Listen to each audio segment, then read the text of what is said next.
আচ্ছা, আল্লাহ যদি আমাদের সবাইকে কোটিপতি বানাইতেন তাহলে ব্যাপারটা কেমন হতো? আমরা সবাই তো কোটিপতি হতে চাই।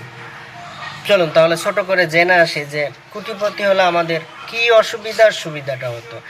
এক রাজা ছিলেন, তার রাজ্যের সবাইকে ঘোষণা করে দিলেন যে আগামীকালকে তোমরা আমার রাজ্যে আসবা, তোমাদের সবাইকে 1 কোটি টাকা করে দেওয়া হবে। রাজ্যের সবাই সেই খুশিতে আত্মহারা, সারা রাত না ঘুমায় সবাই রাজ্যের সামনে যায় সিরিয়াল দিলেন। রাজা সকালবেলা 1 কোটি টাকা করে দিবেন, যেই ভাবা সেই কাজ, সবাইকে 1 কোটি টাকা করে দিলেন।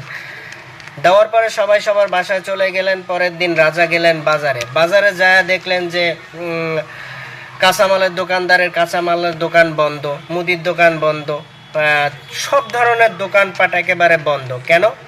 কেউ কোনো কাজ করবে না, কারণ সবাই এখন কোটিপতি হয়ে গেছে। ব্যাংকে গেলেন, সেখানেও বন্ধ, সব কিছু বন্ধ, সবাই কোটিপতি হয়ে গেছে, কাজ করবে না, এখন বসে বসে খাবে। ঝামেলাটা হচ্ছে কিছুদিন পর, যখন সবার বাসার খাবার দাবার একদম শেষ হয়ে যায়, তখন সবাই দেখে যে হাত পাওয়ার চলে না, পেটে খিদায় থাকতে পারে না। এভাবে আরও 2-1 দিন চলে।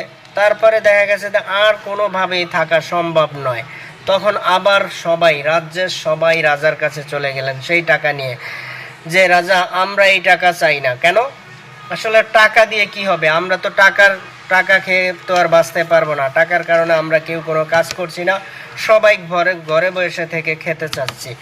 আমরা তো সেটা তো আর সম্ভব না। আমরা এই টাকা চাই না, আমরা ঠিক আগের মতো হয়ে যেতে চাই, আমরা কাজ বাজ করে খেতে চাই। তখন আবার সেই টাকাগুলা রাজাকে ফেরত দেওয়া হলো।